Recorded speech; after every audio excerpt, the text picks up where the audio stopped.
Let me read today's passage to you from Colossians chapter 3, verses 18 to chapter 4, verse 1.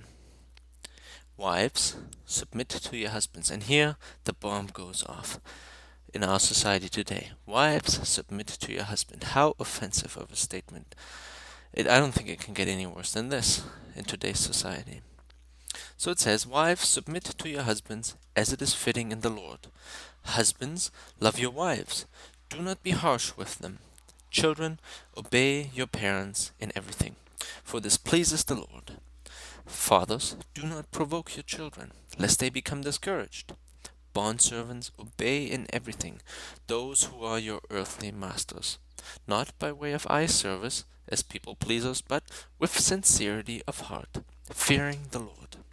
Whatever you do, work heartily, as for the Lord and not for men, knowing that from the Lord you will receive the inheritance as your reward. You are serving the Lord Christ.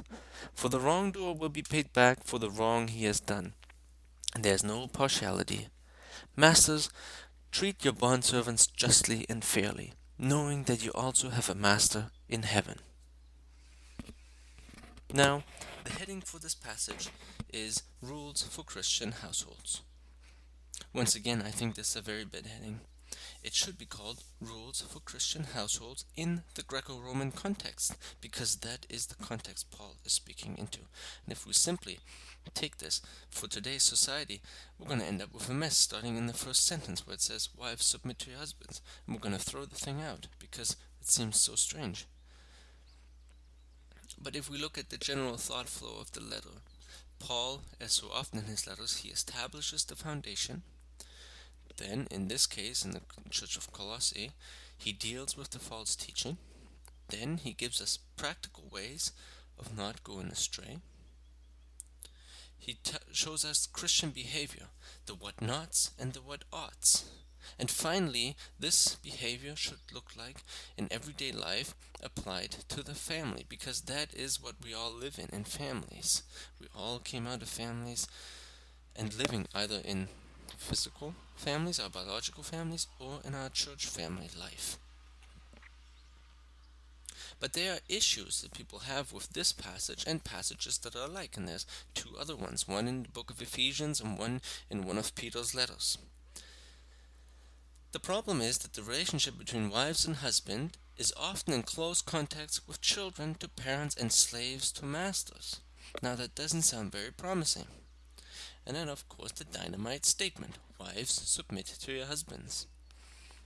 Also, people point out that Paul is acknowledging the master and slave dynamic.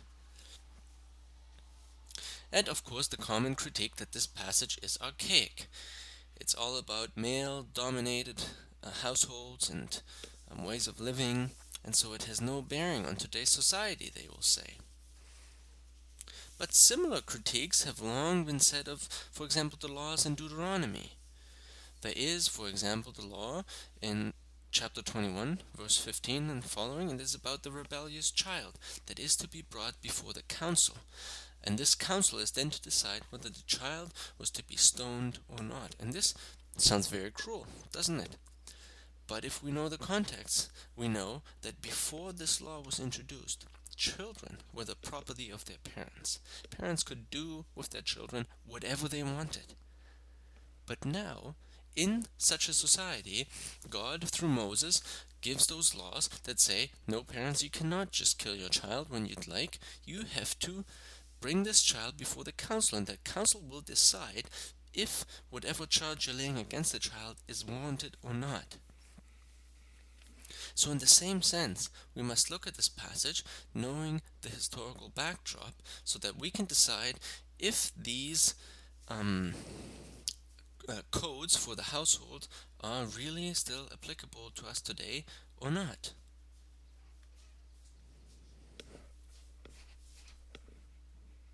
Now,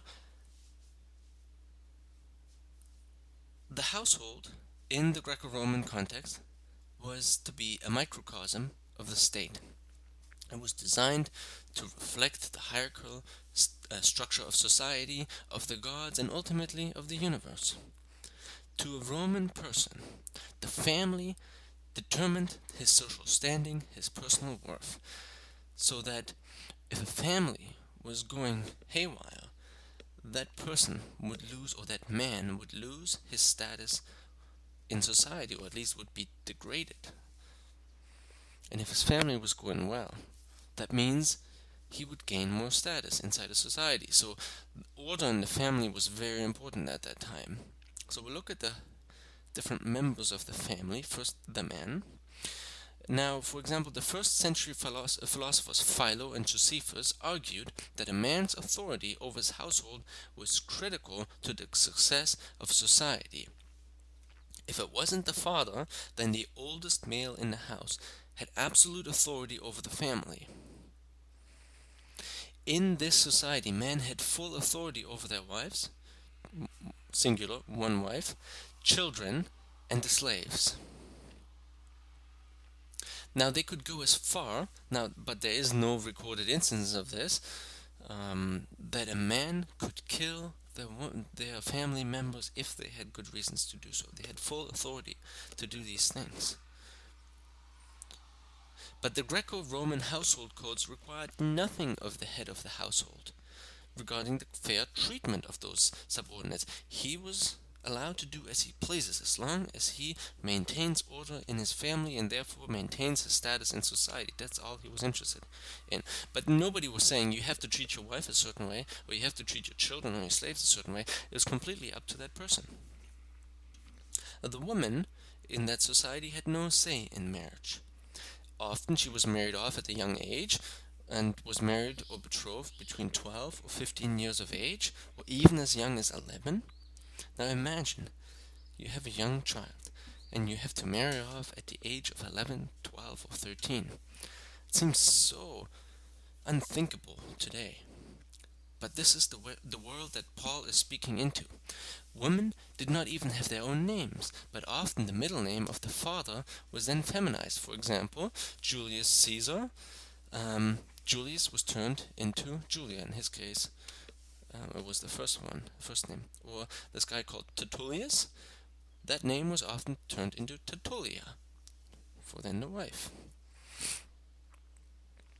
And in marriage at this time was important, but it was not for love, but it was arranged for political, social, and financial reasons. This is why we also see a lot of intermarriage in the dominating families, and you hear of the Caesars marrying sisters and having relations with their family members, because it was about keeping the status within the family and not propagating that status onto another family and bringing them in with them. But marriage was highly valued. It was the foundation of the society, and it held the fabric of the society together. A man could marry one woman, but he was not allowed to run off with another man's wife. That was very much looked down upon.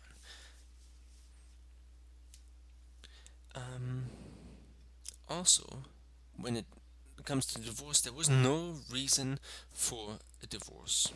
For example, Cicero simply ended his marriage to his first wife and married another young woman, which he also later then ended.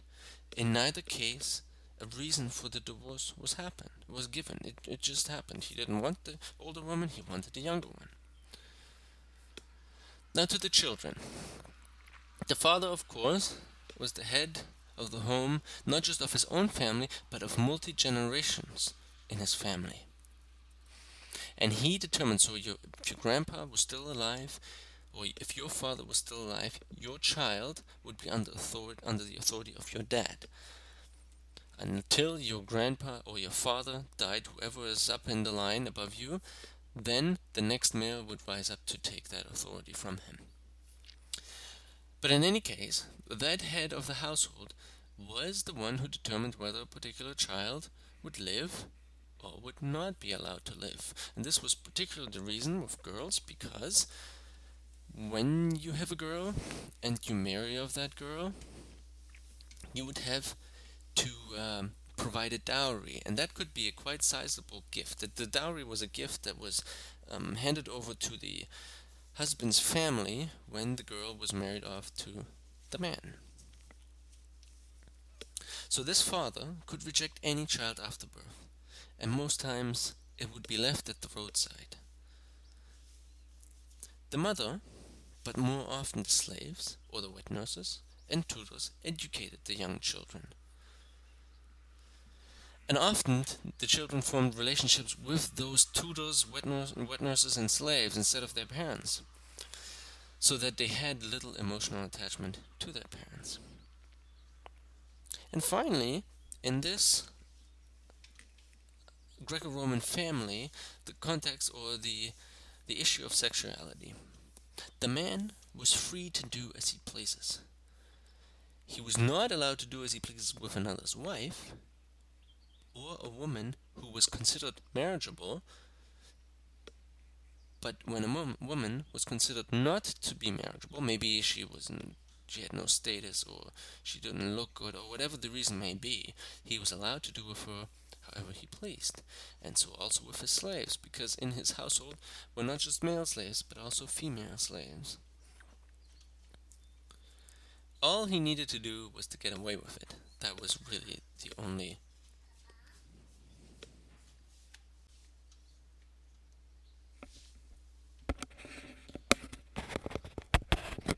Now, this man then frequently had his own slaves for intercourse, as well as male homosexuality was celebrated in that time. So, concluding those background remarks, the Greco-Roman codes say nothing to how the authority of the house is to treat his subordinates, but it also doesn't say much about the subordinates. Full submission to the authority in the household was simply assumed. Now, into such a context, Paul writes, "Wives, submit to your husbands," and then he adds, "as it is fitting in the Lord." Now, the question is, how did we get to this time, this Greco-Roman household codes, those who Paul is writing into, from God's initial design? We must go back and start in the book of Genesis, the first book of the Bible. In Genesis 1:26, we're told God's in the act of creation, and he says, "Let us make man in our image, in our likeness, and let them rule over." Now, the statement here, to us in the Western world, it seems like nothing out of the ordinary. But if we compare it to the creation myths at the time, this was utterly different from anything that has been produced. For example, the Greeks, the Greek gods, they made up, when they created people, people were created to work for the gods, to feed the gods, and so on and so forth. Or in the Babylonian, Enuma Elish, the creation story, the humans were created from the blood of the husband of an evil goddess, who plays a major role in the story. Now, the problem with all the other ones, with all the other creation stories, is that none of them are very promising for human dignity. But in the Bible we're told, "Let us make man in our image, in our likeness, and let them rule over," and so on and so forth. And then in Genesis 1:27 we read that God created man in his image. In the image of God he created him. And this word, "in the image of God he created him," is grammatically masculine, but not anatomically masculine. The difference is, he's not talking to a man or a woman, it's simply that the grammar of the word ends up being masculine. And he says male and female he created them. This was also pointed out by a number of feminists, rightly so, that this word is points to both. When he says he created him, the Bible means he created man and woman. Male, that's why later on it says male and female he created them, explaining the him. Then going on to Genesis chapter 2, verse 18, God says, "It is not good for the human to be alone. I shall make him a sustainer beside him."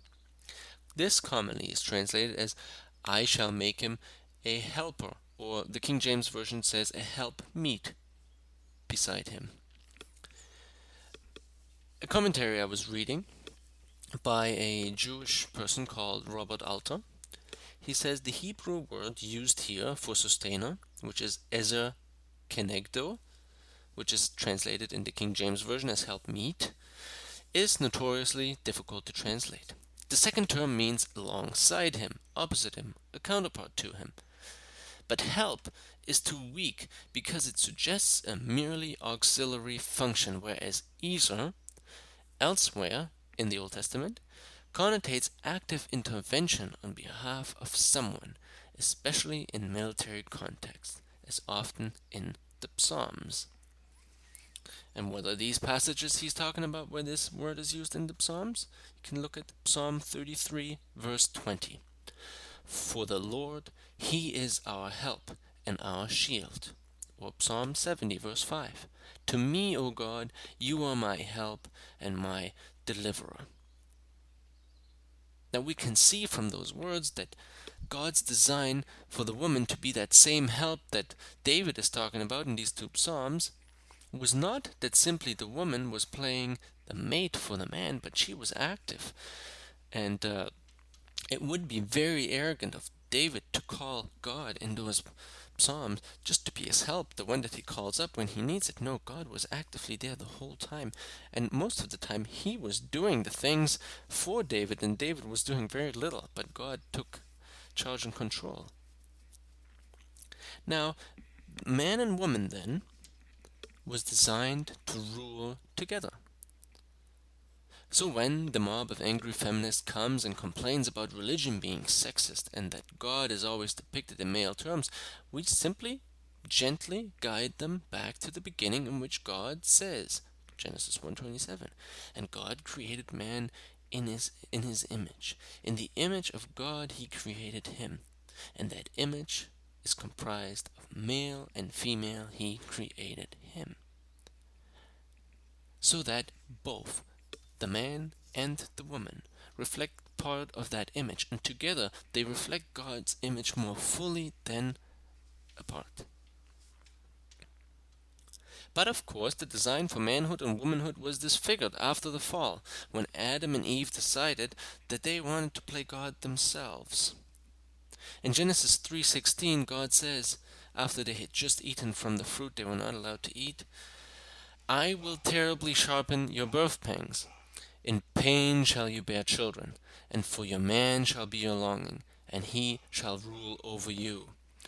Now we see here God saying to the woman that the woman shall long for her man, and the man shall rule over her.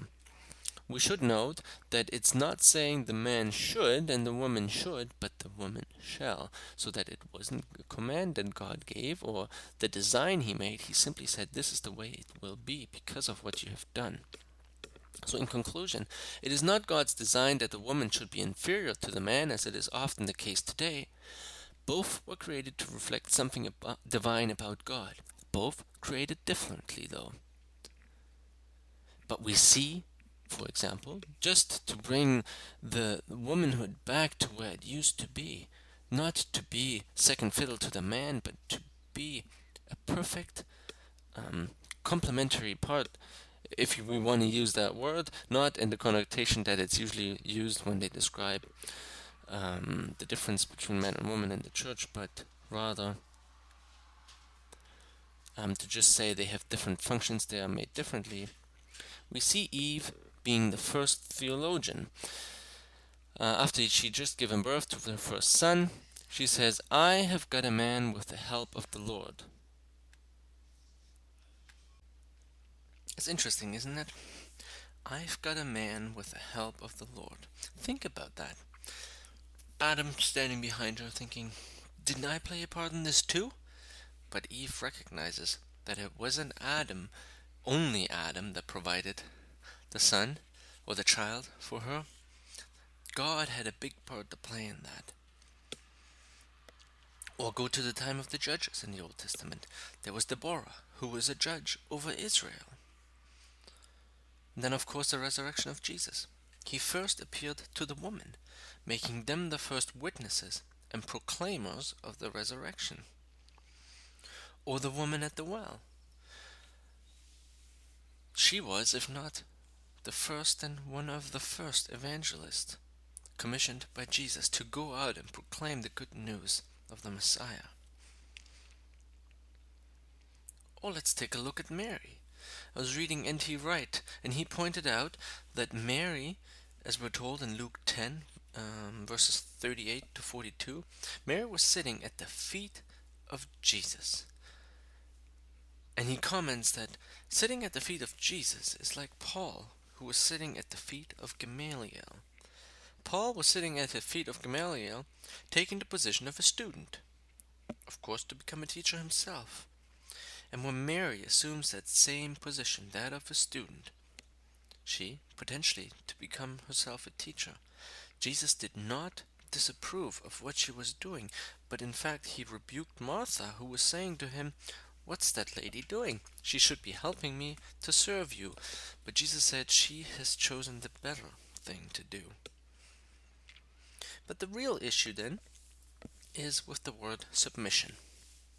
We are told that the church submits to Christ as the head. Ephesians 5:24 says the church submits to Christ. Now, let's take a show of hands. Who has a problem with this statement? Should you submit to Christ? Does this mean the end to your happiness? Personally, before becoming a Christian, I thought that was going to be the case. Submission to Christ would mean the end of happiness for me.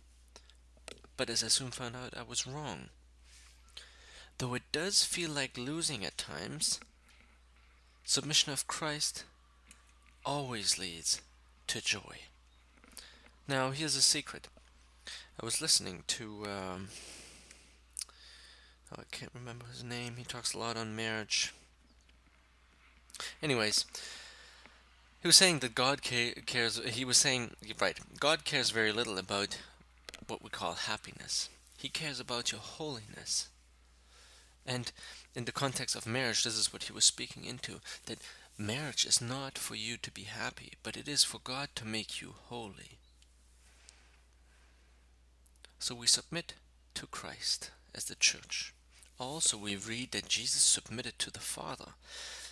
He says, "My food is to do the will of him who sent me and to accomplish his work." John chapter 4, verse 34. He says, "I do nothing on my own authority, but speak just as the Father taught me." John chapter 8, verse 28. Also he says, "If you keep my commandments, you will abide in my love, just as I have kept my Father's commandments and abide in his love." John chapter 15, verse 10. So in the same sense, as the church submits to Christ, as Jesus submits to the Father, so wives, Paul says, submit to your husbands.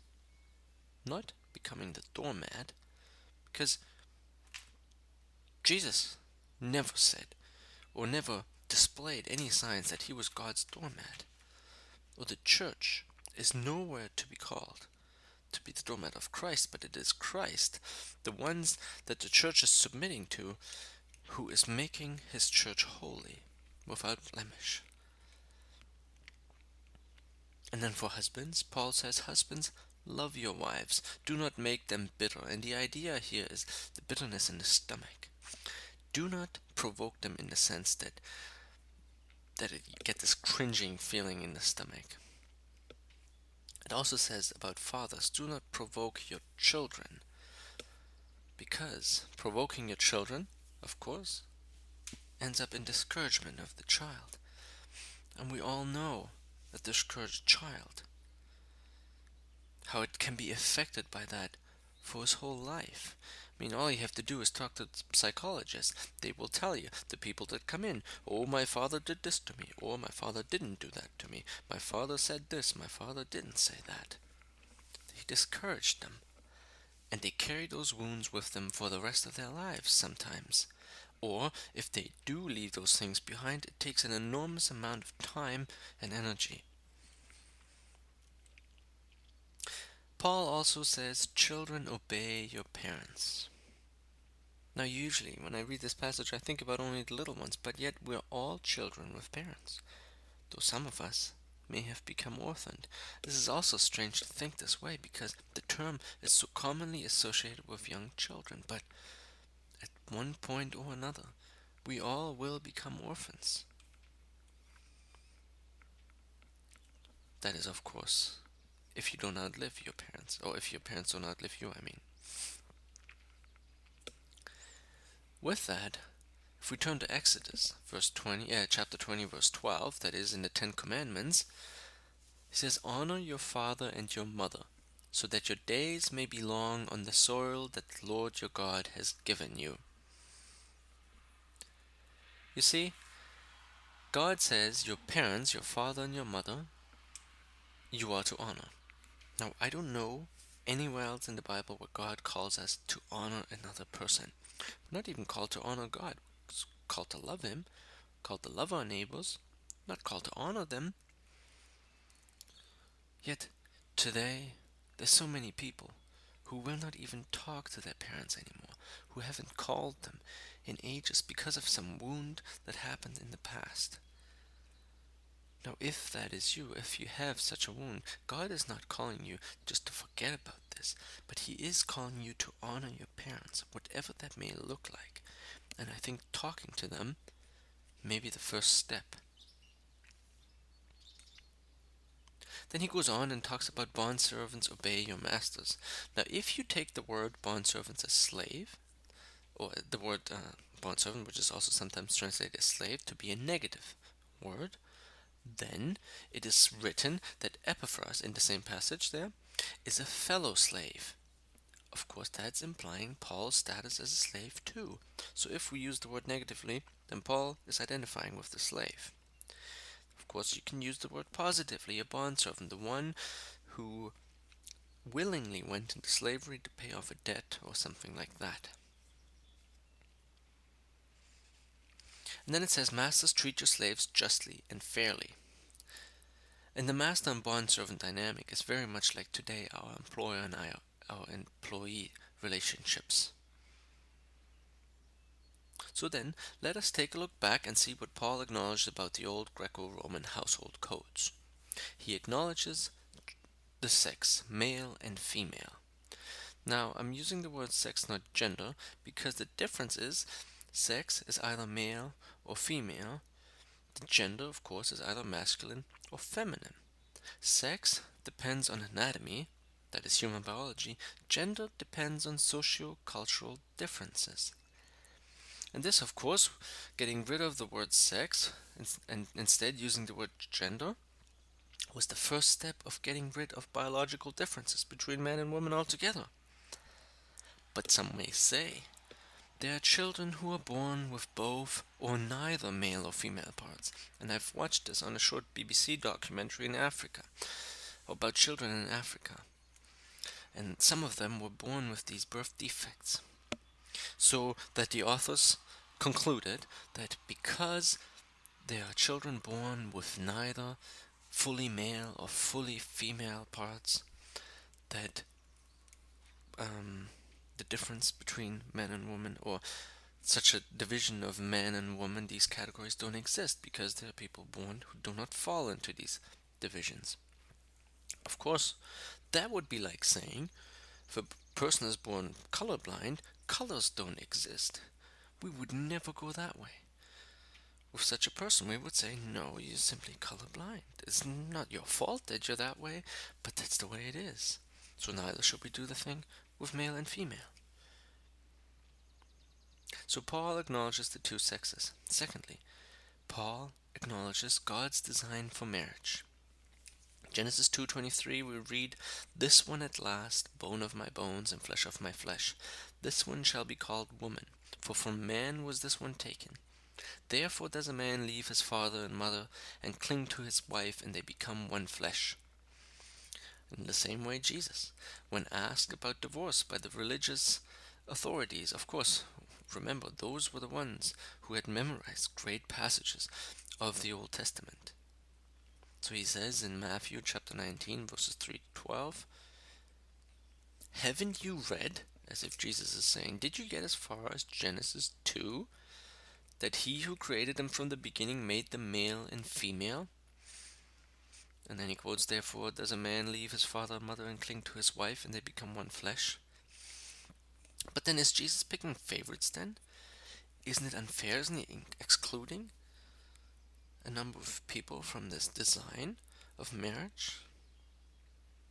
Because we see there are some people who have genuine same-sex attractions. But there are also others for whom this is a choice. For example, the author and editor of the London Times, Matthew Paris. He wrote an article which you can look up. It's titled, "Who is Totally Gay?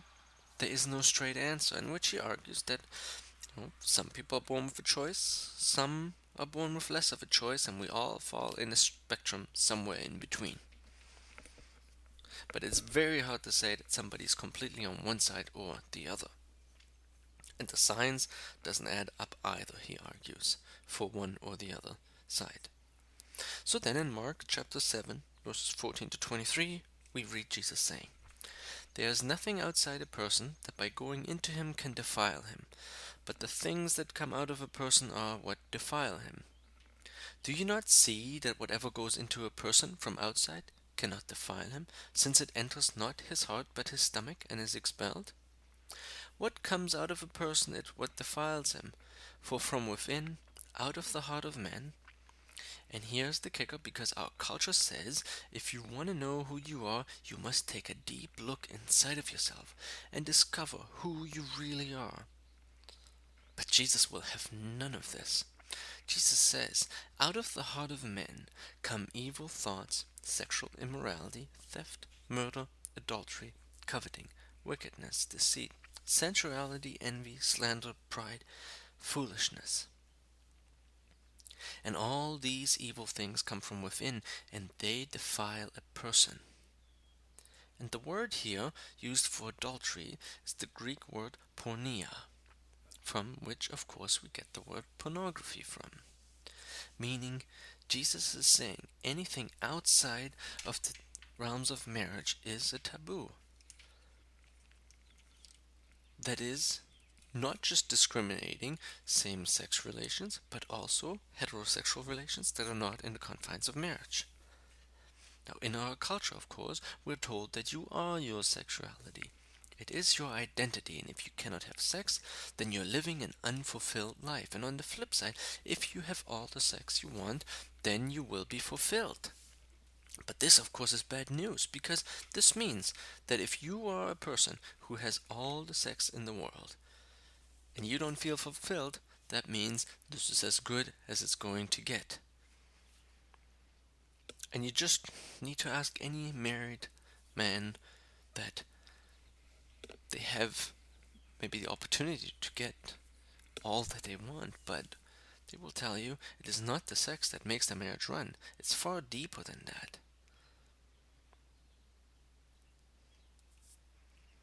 But is there hope then for people who because of their attraction, will never enter that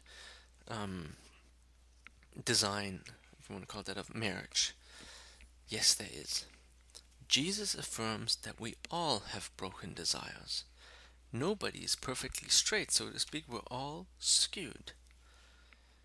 We see Jesus and also Paul, despite not having any sexual relations, live the fulfilled life. It was a life full of intimacy. Because intimacy is not equal to sexual intimacy, but it involves real, deep, and meaningful friendships.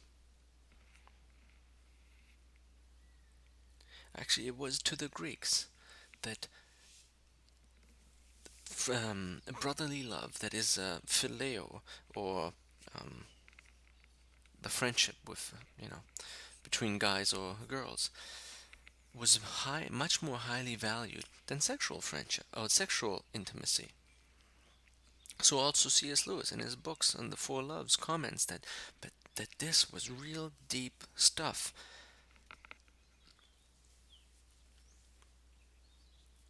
But of course, following Jesus means leaving something behind, and sometimes that involves relationships, which Jesus acknowledges will be the most costly losses we would have to endure. In Mark chapter 10 verse 29 to 30, Jesus said, Truly I say to you, there is no one who has left house, or brothers, or sister, or mother, or father, or children, or lands, for my sake and for the gospel, who will not receive 100-fold now in this time, houses and brothers and sisters, and mothers and children and lands, with persecution, and in the age to come eternal life. And who are those brothers and sisters and mothers and children and fathers that are to get 100-fold? It is us, it is the church. The church is to become those brothers and sisters when people have to leave other relationships in order to follow Christ.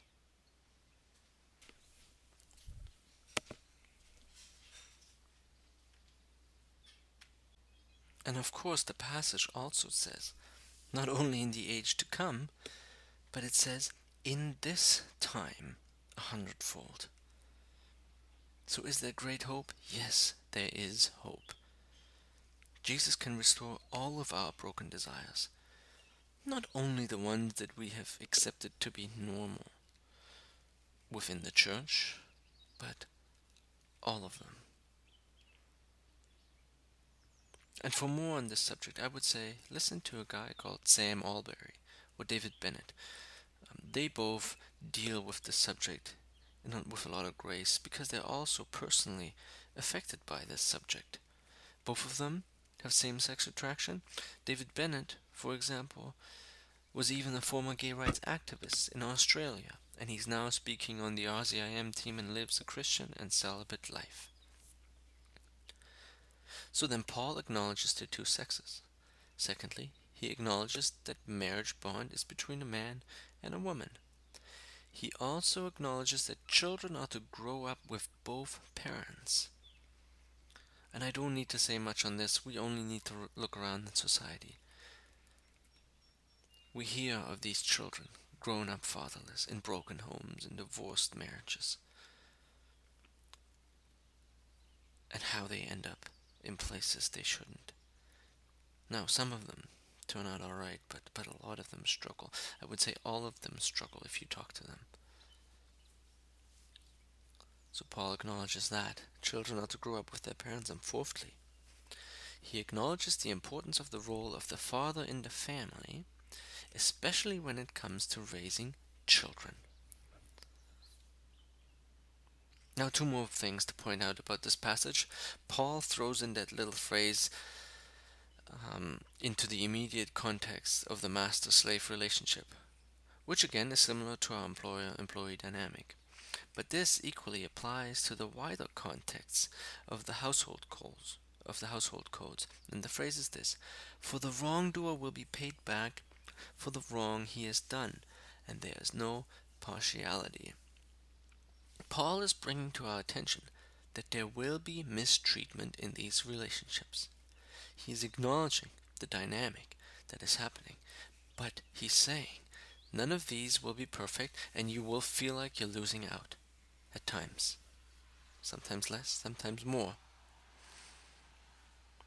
Though Paul is not here implying that abusive behavior, or worse, is acceptable in any way.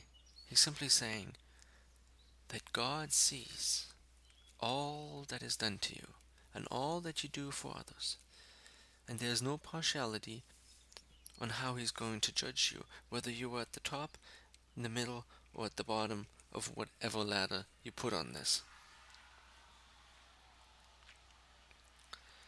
Now the second point is this: the key to all of these relationships is this little phrase, in the Lord, because what Paul is doing, he's redeeming these household codes.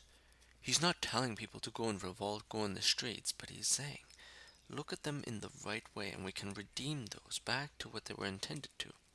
So he says, and I will put emphasis on this phrase, wives, submit to your husbands as it is fitting in the Lord. Husbands, love your wives, and do not be harsh with them. Children, obey your parents in everything, for this pleases the Lord. Fathers, do not provoke your children, lest they become discouraged. Bondservants, obey in everything those who are your earthly lords, which is masters, but the word is the same as the Lord, not by way of eye service as people pleasers, but with sincerity of heart, fearing the Lord. Whatever you do, work heartily as for the Lord, not for man, knowing that from the Lord you will receive the inheritance as your reward. You are serving the Lord Christ. For the wrongdoer will be paid back for the wrong he has done, and there is no partiality. And then, lords, treat your bondservants justly and fairly, knowing that you also have a Lord in heaven. And I found this quote, this guy Peter H. Davids, when addressing those without power, he notes, the apostle does not call for revolution, but upholds the values of the culture insofar as they do not conflict with commitment to Christ. He then reframes their behavior by removing it from the realm of necessity and gives it dignity. Now, fortunately, I won't be able to finish the rest of the book, but you can go back and, for example, you see even in Paul's salutations at the end, where he lists of some relationships that had had tension and also they had been restored. So what a better letter to put these things in, as this one, where it's all about the family household codes and the relationship between two, and that things will go wrong in between those different relationship dynamics. Yet he says these people, we have restored those relationships by just giving them the dignity of mentioning them in the letter.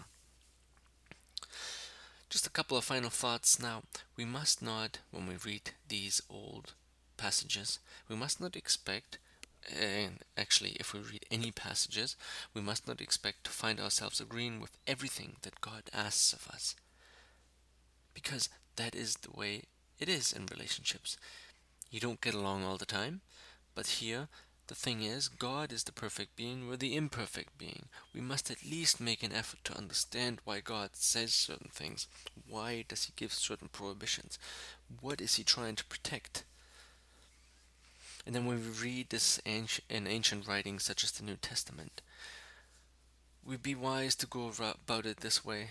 We figure out the context that it is written into. Then we've tried to see what did it mean to the people in that day and age. And then we look at what implications are there for me, what are the principles and lessons and so on that I can learn from today, for my life.